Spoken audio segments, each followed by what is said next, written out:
అనగనగా భవానీపురం అనే గ్రామంలో ఆనందుడనే ఒక భూస్వామి ఉండేవాడు. అతనికి ఆ ఊరి చివర కొంత పొలం ఉండేది. అది చాలా సారవంతమైంది. చక్కగా పంట కూడా పండేది.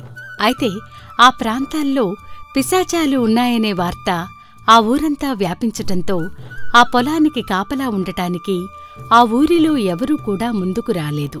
దాంతో ఒకరోజు ఆనందుడు తన నౌకరు శరభయ్యతో ఇలా అంటాడు. చూడు శరభ, ఆ ఊరి చివర ఉన్న మన పొలంలో దెయ్యాలు తిరుగుతున్నాయనే వార్త ఈ ఊరంతా తెలిసిపోయింది. దాంతో ఎవరూ కూడా మన పొలంలో పనిచేయడానికి రావటం లేదు.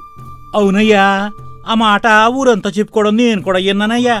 ఇంకా అక్కడ రాత్రిపూట గల్లు గల్లుమని గజ్జల చప్పుడు వినిపిస్తున్నాయని ఏవో కొన్ని పిశాచాలు అక్కడ చేరి నాకోటి నాకోటి అని పాట పాడుతూ అక్కడే తిరుగుతున్నాయని ఊరంతా కథలుగా చెప్పుకుంటున్నారయ్యా. సరేరా, ఆ మాట నిజమో అబద్ధమో పక్కన పెట్టు. కానీ మన పొలం అలా సాగు చేయకుండా వదిలేస్తే అది బీడువారి తరువాత ఎందుకు పనికిరాకుండా పోయే అవకాశం ఉంది. కాబట్టి ఇక ఆ పొలాన్ని నేను అమ్మేస్తే మంచిదేని అనుకుంటున్నాను. నీకెవరైనా తెలిసిన వారుంటే చెప్పు.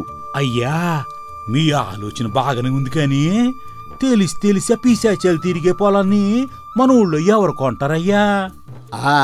ఆ మాత్రం నాకు తెలియదురా. ఈ ఊర్లో అయితే నేనే అమ్ముకునేవాడిని కదా. ఆ పొలాన్ని ఈ ఊర్లో ఎవరికి అమ్మలేం. కాబట్టి నువ్వు పక్క ఊర్లో ఏదైనా బేరం ఉంటే చూసి చెప్పు. అలాగేనయ్యా, పక్క ఊళ్ళో మా బామర్దున్నాడు, ఆడికో మాట చెప్పి చూస్తానయ్యా అని చెప్పి శరభయ్య అక్కడ్నుంచి వెళ్ళిపోతాడు. అలా కొంతకాలం గడిచేసరికి ఒకరోజు శరభయ్య తనతో పాటు చంద్రయ్య అనే ఒక రైతును తీసుకుని వచ్చి ఆనందుడితో ఇలా అంటాడు. అయ్యా, ఈయన పేరు చంద్రయ్య, పక్కూర్లో ఉంటారు. ఈ మధ్యనే తన నాన్నతో ఈ బేదాలొచ్చి వాళ్ళ తాతలాస్తిని పంచుకుని ఇడిపోయారు. ఇక ఆ డబ్బుతో ఈ ఊళ్ళో ఏదైనా మంచి పొలం కొనుక్కుని ఎక్కడే స్థిరపడదామనుకుంటున్నారయ్యా. ఇక ఎలాగో మీరు మీ పొలాన్ని నమ్ముతున్నారు కదా, అందుకే తీసుకుని వచ్చాను. ఇక మీరిద్దరు మాట్లాడుకోండి అయ్యా అని చంద్రయ్య గురించి వివరంగా చెప్పి అతన్ని ఆనందుడికి అప్పచెప్తాడు శరభయ్య. ఇక అంతా విన్న ఆనందుడు ఎంతో సంతోషించి చంద్రయ్యతో ఇలా అంటాడు. అయ్యా, నాకు ఈ ఊర్లో చాలా పొలం ఉంది. అయితే ఈ మధ్య నాకు ఆరోగ్యం బాగోకపోవటం వలన ఊరి చివర ఉన్న కొంత పొలాన్ని అమ్మేద్దామని అనుకుంటున్నాను. నేను కూడా ఎక్కడైనా ఊరి చివర ఒక మంచి పొలాన్ని కొనుక్కొని అక్కడే ఇల్లు కట్టుకొని వ్యవసాయం చేసుకుంటూ స్థిరపడదామని వచ్చాను. ఒకసారి మీ పొలం చూపిస్తే నచ్చితే వెంటనే తీసుకుంటాను అని చెప్పగానే ఆనందుడు వెంటనే చంద్రయ్యను వెంటబెట్టుకుని తన పొలం వద్దకు వెళ్తాడు. అతని పొలం చూడగానే చంద్రయ్యకు నచ్చుతుంది. అయితే ఒక సందేహం వచ్చి ఇలా అడుగుతాడు. వ్యవసాయం తెలిసినవాడు ఈ పొలంలో మంచి బంగారం పండించవచ్చు. ఇంత మంచి భూమిని సాగు చేయకుండా పాడుపెట్టారెందుకు అని అడగ్గానే అతనికక్కడ పిశాచాలు తిరుగుతున్నాయనే అసలు నిజం తెలిస్తే వచ్చిన బేరం పోతుందని ఆలోచించి ఇలా అంటాడు ఆనందుడు. మరి ఏం లేదండి, పొలం మా ఊరికి చాలా దూరం అయిపోయింది. అంత దూరం నుండి రోజు ఇక్కడికి వచ్చి వెళ్ళాలంటే చాలా ఇబ్బందిగా ఉంటుంది. అయితే ఈ పొలం మధ్యనే ఇల్లు వేసుకునేవాడికి ఇది మంచి ప్రదేశం. మీకు ఇంతకు ముందే చెప్పానుగా నా ఆరోగ్యం బాగోటం లేదని. అందుకే ఇది పాడుపెట్టుకోవడం ఇష్టం లేక ఇక అమ్మేద్దామని బేరం పెట్టాను అంటాడు ఆనందుడు. దాంతో చంద్రయ్య ఆ పొలాన్ని 50,000కు బేరమాడి కొనుక్కుని ఆ తర్వాత అక్కడ ఒక మంచి ఇల్లు కట్టించి తన భార్యతో సహా గృహప్రవేశం చేస్తాడు. ఆ తర్వాత పొలమంతా చక్కగా దున్నించి విత్తనాలు చల్లిస్తాడు. ఇక రాత్రిపూట ఆ పొలానికి కాపలా ఉండటానికి ఎవరైనా కాపలాకి దొరుకుతారేమోనని అటుగా పోతున్న సోమయ్య అనే ఒక వ్యక్తిని పిలిచి ఇలా అంటాడు. ఇదిగో నిన్నే, నాకు ఈ పొలంలో రాత్రిపూట కాపలా ఉండటానికి ఎవరైనా ఒక మనిషి కావాలి. మీ ఊర్లో ఎవరైనా దొరుకుతారా అని అడుగుతాడు. అయితే ఆ ఊరిలో అతన్ని మొదటిసారి చూస్తున్న ఆ వ్యక్తి చంద్రయ్యను యగాదిగా చూసి ఇలా అంటాడు. ఏందయ్యా, ఈ ఊరు కొత్తగా వచ్చినట్టున్నారే, ఈ పొలం సంగతి మీకు తెలిసినట్లేదే అని అడిగేసరికి చంద్రయ్య ఒక్కసారిగా ఆశ్చర్యపోయి అసలు అతను ఏమి అంటున్నాడో అర్థం కాక ఇలా అంటాడు. అవునయ్యా, నేను ఈ మధ్యనే ఈ పొలాన్ని కొనుక్కొని ఇల్లు కట్టుకొని ఇదిగో ఈరోజే ఇక్కడికి వచ్చాను. అయినా నువ్వెందుకు అలా అంటున్నావు? అది మరి అలా చెప్పండి. అందుకే ఇంత ధైర్యంగా మీరు ఎడున్నారు. పగలుంటూ ఉన్నారు గానీ రేత్రి మాత్రం ఏడు ఉండబాకండే. అదిగో మళ్ళీ అలాగే మాట్లాడుతున్నావు. అసలు ఈ పొలంలో ఏముంది? నువ్వు ఎందుకు నన్ను భయపెడుతున్నావు? అయ్యా కంగారు పడకండి, వివరంగా చెప్తాను. ఈ పొలంలో రేత్రి అయితే చాలు యాడ్ నుండో ఓ పిశాచాల గుంపొచ్చి తెగ అడావిడి చేస్తా ఉంటాయి. అందుకే రేత్రి అయితే మా ఊరోళ్ళు ఎవరు కూడా ఎడవండరు. అయినా ఆ ఆనందుడు ఈ సంగతి మీకు చెప్పకుండా పొలం అమ్మి మీకు మోసం చేసినట్టున్నాడు. మీరు అడిగినట్టు ఈ పొలంలో పగలెవరైనా పనిచేస్తారేమో గాని రేత్రి అయితే మాత్రం ఆ పిశాచాలకు భయపడి ఈ పక్క కూడా ఎవరు రారు అని చెప్పి అతనక్కడ్నుంచి వెళ్ళిపోతాడు. అప్పటికి జరిగిన మోసం తెలుసుకున్న చంద్రయ్య భార్య సుజాత దగ్గరకు వచ్చి జరిగిందంతా వివరంగా చెప్పి ఇలా అంటాడు. మనం మోసపోయాం సుజాత. ఆ ఆనందుడు నిజం దాచిపెట్టి ఈ పొలాన్ని మనకు అంటగట్టాడు. అదేంటండి, కొనే ముందు ఊరిలో 10 మందిని అడిగి తెలుసుకుంటే సరిపోయేది కదా. అదే నేను చేసిన పెద్ద తప్పు. కానీ ఇప్పుడు జరగాల్సిన నష్టం అంతా జరిగిపోయింది. ఇక మనకున్న డబ్బంతా దాదాపు ఖర్చయిపోయింది. ఇప్పుడు మనం వెళ్ళి అతనితో గొడవ పెట్టుకుని లాభం లేదు. మనం ఇప్పుడేం చేద్దామండి? దీని నుండి ఎలా బయటపడాలి? ఈ సమీపంలోనే ఒక అడవి ఉండటం వల్ల రాత్రిపూట కాపలా లేకపోతే అడవి జంతువులు పొలంలోకి జొరబడి ధ్వంసం చేస్తాయి. దానివల్ల మన పంట మొత్తం నష్టపోతాం. ఇక బయట నుండి ఎవరు రాత్రిపూట కాపలాకి రారు. కాబట్టి నేనే ఇక నుండి ఈ పొలానికి కాపలా ఉండాలి. చూద్దాం నిజంగా ఇక్కడ పిశాచాలు ఉన్నాయో లేవో. ఎందుకంటే మనకిక ఇది తప్పదు అని తానే ఆ పొలానికి రాత్రిపూట కాపలా ఉండటానికి నిశ్చయించుకుని ఆ పొలం మధ్యలో కొంచెం ఎత్తులో ఒక మంచం వేసుకుని చంద్రయ్య ఒక దుప్పటి కప్పుకుని దానిపై కాపలా కూర్చుంటాడు. ఇక అర్ధరాత్రి దాటిన తరువాత ఘల్లు ఘల్లుమని ఏవో అస్పష్టంగా ధ్వనులు వినిపిస్తూ ఉంటాయి చంద్రయ్యకు. ఏమిటి ఈ వింత ధ్వనులు? అంటే ఆ వ్యక్తి చెప్పినట్టు నిజంగానే ఇక్కడ పిశాచాలున్నాయన్నమాట అని వణికిపోతూ చంద్రయ్య కొంచెం ముందుకు వంగి చూడగా అక్కడ ఏవో అస్పష్టమైన ఆకారాలు కనిపిస్తాయి. అలా కొద్దిసేపటికి కొన్ని పిశాచాల గుంపు గొంగళ్ళు కప్పుకుని తమ నాయకుడి చుట్టూ నృత్యం చేయటం చంద్రయ్య చూస్తాడు. అవి నాకొకటి నాకొకటి అని కొంతసేపు పాటపాడి తర్వాత ఇక చాలు ఇక చాలు పోదామా పోదామా అని పాడుతూ మాయమైపోతాయి. అమ్మో, నిజంగానే ఇక్కడ పిశాచాలున్నాయి. అవేవో పాట పాడుకుంటూ తమ నాయకుడి చుట్టూ కాసేపు నృత్యం చేసి మాయమైపోతున్నాయి. అయితే వీటి వలన పైరుకి ఏమీ నష్టం జరగలేదు. అలా ప్రతిరోజూ అదే దృశ్యాన్ని చూస్తూ వస్తాడు చంద్రయ్య. మొట్టమొదట అతను పిశాచాలను చూసి గాబరాపడి కొయ్యబారిపోతాడు. కాని క్రమంగా అతనికి భయం పోయి ధైర్యం వస్తుంది. అయితే ఒకనాటి రాత్రి ఇవి రోజు ఇలా వచ్చి వెళ్ళిపోతున్నాయి, కాని ఎవరికీ ఎటువంటి హాని చేయడం లేదు. అసలు ఈరోజు అవి ఏం చేస్తున్నాయో వాటి దగ్గరికి వెళ్ళి చూడాలి అని అనుకుని ఆ రాత్రి తాను కూడా ఒక కంబళీ కప్పుకుని వాటిలాగే కీచుగొంతుతో వాటి మధ్యకు వెళ్లి నాకొకటి నాకొకటి అని పాడుతూ పిశాచాలతో కలిసి నృత్యం చేయసాగాడు.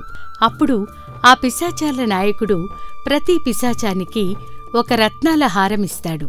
ఆ గుంపు మధ్యలో ఉన్న చంద్రయ్యకు కూడా ఒక హారం ఇస్తాడు. అది చంద్రయ్య తీసుకుని ఇక చాలు పోదామా ఇక చాలు పోదామా అంటూ మిగిలిన పిశాచాలతో కలిసి పాడతాడు. ఇక పిశాచాలన్నీ కదిలి వెళ్ళిపోతాయి. చంద్రయ్య తన మంచి మీదకి వెళ్ళిపోతాడు. ఇక చంద్రయ్య తాను తీసుకున్న హారాన్ని పరీక్షించగా అందులో 100 రత్నాలుంటాయి. అది చూసి ఆశ్చర్యపోయిన చంద్రయ్య ఇలా అనుకుంటాడు. ఏమిటి, ఇవి నిజంగానే విలువైన రత్నాలు? వెంటనే ఇందులో నుండి ఒక రత్నాన్ని తీసుకుని వెళ్ళి రేపు నగరంలో అమ్ముకొనొస్తాను అని అనుకుని మరుసటి రోజు నగరానికి తీసుకుపోయి ఆ రత్నాన్ని అమ్మగా అతనికి 10,000 రూపాయలు వస్తాయి. దాంతో చంద్రయ్య అపరిమితమైన ఆనందం పొంది తన ఇంటికి తిరిగి వస్తాడు. అయితే ఇటీవల చాలా విచారంగా ఉంటూ వచ్చిన భర్త ఒక్కసారిగా పరమానందంతో ఉండటం చూసి చంద్రయ్య భార్య సుజాత ఇలా అంటుంది. ఏంటండి, ఉన్న డబ్బులన్నీ పోయాయి, ఆ పొలం నిండా పిశాచాలే ఉన్నాయని దుఃఖించారు, ఇప్పుడేంటి ఇంత సంతోషంగా ఉన్నారు? అసలేం జరిగింది అని అడగ్గానే చంద్రయ్య రాత్రి జరిగిందంతా భార్యకు వివరంగా చెప్పేసి ఆమెతో ఇలా అంటాడు. ఇదిగో, ఈ సంగతి ఇంకా ఎవరికి చెప్పకో. ఈ పిశాచాల వల్ల మనకు గాని పంటకు గాని ఎటువంటి నష్టం లేదు. పైగా వాటి వలన రాత్రిపూట అడవి జంతువులు కూడా ఇటువైపు రావు. మనం కాపలా ఉండాల్సిన అవసరం కూడా లేదు అంటాడు. అంతా విన్న భార్య ఆశ్చర్యపోయి ఆమెలో మరింత ఆశ కలిగి ఇలా అంటుంది. అయ్యో, ఇదేం విడ్డూరం! ఆ పిశాచాలు అంత మహిమగలవైతే ఇలాగే ఇంకో 2-3 హారాలు తెచ్చుకుంటే బాగుంటుంది కదా. మరీ ఈ ఒక్క హారంతోనే సంతోషపడిపోతారేంటండీ? వద్దొద్దు, ఈ ఒక్క హారంతోనే మనం ఎన్ని తరాలైనా బతకొచ్చు. అదీగాక ఆ పిశాచాలతో చెలగాటం ఆడటం మంచిది కాదు. నువ్వు మాత్రం ఈ సంగతి ఎవరికీ చెప్పకో, జాగ్రత్త అని భార్యను మందలిస్తాడు చంద్రయ్య. అయితే ఇంత అద్భుతమైన రహస్యాన్ని తనలోనే దాచుకోవడం సుజాతకు సాధ్యం కాలేదు. మరుసటి రోజే ఆమె మాటల్లో ఆ సంగతిని తన పనిమనిషికి చెప్పేస్తుంది. అయితే ఆమె పొందిన ఆశ్చర్యానికి గొప్పగా సంతృప్తిపడి, ఒసే, ఈ మాట ఇంకెక్కడా చెప్పకు. ఏదో నువ్వు మా ఇంట్లో పనిమనిషివని చెప్పాను. అయ్యో అమ్మగారు, అట్టా చెప్తాను. మీరు నాకు చెప్పిన రహస్యం ఇంకెవ్వరికీ చెప్పను అని ఆ పనిమనిషి అక్కడ్నుండి తిన్నగా ఆ పొలం అమ్మిన ఆనందుడి ఇంటికి వెళ్ళి అతని భార్యతో ఇలా అంటుంది. అమ్మా, మీరు నాకు కొంత సొమ్ములిస్తాను అంటే మీకు ఉపయోగపడే రహస్యం ఒకటి చెప్తాను. నువ్వు చెప్పింది నాకు లాభం తెచ్చిపెడితే ఎందుకివ్వనే? నిజంగానే ఇస్తాను. ఇంతకు ఆ రహస్యం ఏమిటో చెప్పు. అదే, మీరు ఆ పిశాచాల పొలాన్ని మంచి ధరకు అమ్మామని సంతోషిస్తున్నారు కదా. కాని అది కొన్నోళ్ళు ఆ పిశాచం నుంచి రత్నాల హారం సంపాదించుకుని అంతకు 100 లాభం పొందుతున్నారు అంటూ సుజాత చెప్పిందంతా పూసగుచ్చినట్టు చెప్పి ఆ ఆనందుడి భార్యకు చెప్పేస్తుంది. ఆనందుడి భార్య కథ అంతా విని ఎంతో సంతోషంతో ఆ పనిమనిషికి డబ్బులు ఇచ్చి అక్కడ్నుంచి పంపేసి వెంటనే ఆ రహస్యం తన భర్త ఆనందుడి వద్దకు వచ్చి చెప్తుంది. అంతా విన్న తర్వాత ఆనందుడు ఇలా అనుకుంటాడు. అరేరే, ఎంత పొరపాటు జరిగింది! ఆ పిశాచాలంత మంచివేని ముందే తెలిస్తే అసలు ఆ పొలం అమ్మేవాణ్ణే కాదు అని చంద్రయ్యపై అసూయ కలిగి వెంటనే ఒక ఉపాయం ఆలోచించి ఎలాగైనా ఆ పొలాన్ని తిరిగి దక్కించుకోవాలని చంద్రయ్య వద్దకు వెళ్లి తనకు ఏమీ తెలియనట్టు నటిస్తూ ఇలా అంటాడు. ఏమిటి చంద్రయ్య, పొలం ఎలా ఉంది? పంట బాగా పండుతోందా? మీ దయవల్ల బాగానే ఉంది. ఇక్కడ నాకు ఎటువంటి ఇబ్బందులు లేవు అని అనేసరికి ఆనందుడికి ఏం చెప్పాలో అర్థంగాక మళ్లీ అతనితో ఇలా అంటాడు. అయ్యో, అదేమిటి? ఈ ప్రాంతంలో పిశాచాలు ఉన్నాయని ఈ మధ్యన ఊళ్ళో ఒక పుకార్లు ఎవదీశారు. నా దగ్గర పొలం ఉన్నప్పుడు అలా ఏం లేదు. ఇక రాత్రిపూట కాపలాకి రమ్మంటే భయపడుతున్నారట. నీకేం ఇబ్బంది లేదు కదా అంటాడు ఆనందుడు. దాంతో అసలు సంగతి గ్రహించిన చంద్రయ్య ఇలా అంటాడు. మీరనుకుంటున్నట్టు ఇక్కడ పిశాచాలు లేవు, దయ్యాలు లేవు. నేను చేనుకు కాపలా కూడా పెట్టలేదు. పైరు నిక్షేపంగా ఉంది, చూస్తున్నారుగా. సరే, అయితే ఇక నేను వస్తాను.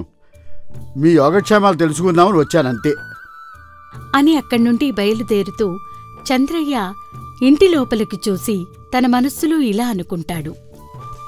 ఇతనేదో అబద్ధం చెబుతున్నాడు. ఈ ఇంటిని చూస్తుంటే నేను విన్న కథంతా నిజమే అయి ఉండాలి. ఇతనింట లక్ష్మీ తాండవం చేస్తున్నట్టు కనిపిస్తోంది. పొలం కూడా కళకళలాడుతూ ఉంది. ఇక అందులో మంచి కూడా ఉంది. కానీ కాపలా లేని పొలంలో అసలు మంచి దేనికి?